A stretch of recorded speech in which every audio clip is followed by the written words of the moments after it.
ইফতি আজকে আমাকে পাত্রপক্ষ দেখতে আসছে।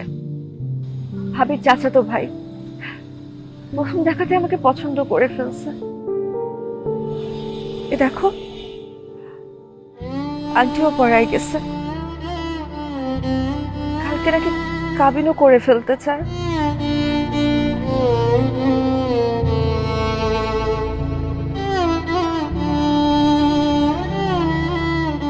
ইফতি, আমি জানি তোমার চোখে পানি, কিন্তু তুমি শব্দ করে কান্না করতেও পারতেছো না, কারণ তুমি চাও না আমি যেন তোমার ইমোশনটা বুঝি।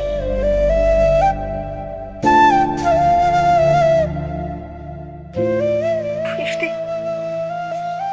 তুমি কি পারো না রিফাত ভাইয়ের মতন আজকে সন্ধ্যায় আমাকে তুলে নিয়ে গিয়ে বিয়ে করে ফেলতে? আমি জানি তুমি পারবা না, কারণ তোমার কাছে তোমার ফ্যামিলি সব থেকে বেশি ইম্পর্টেন্ট।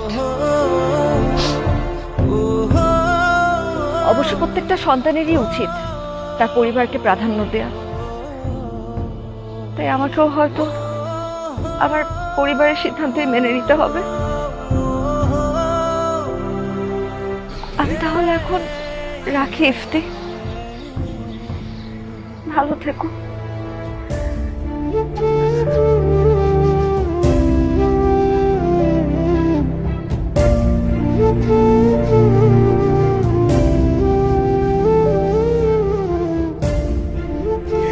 আমি তোমার কোথায় নিয়ে যাব?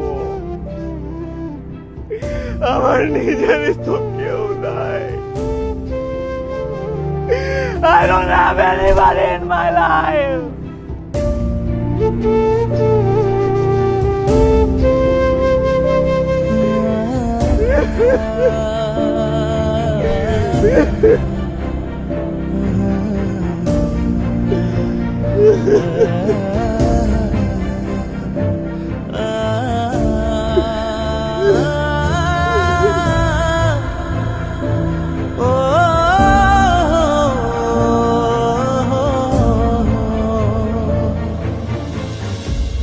যেখানে যেখানে খোঁজা যায় পসিবল সব জায়গায় আমি খুঁজেছি, কোনো ফ্রেন্ডের সঙ্গেও একটা কন্ট্যাক্ট পর্যন্ত করে না, ফোনটা পর্যন্ত অফ।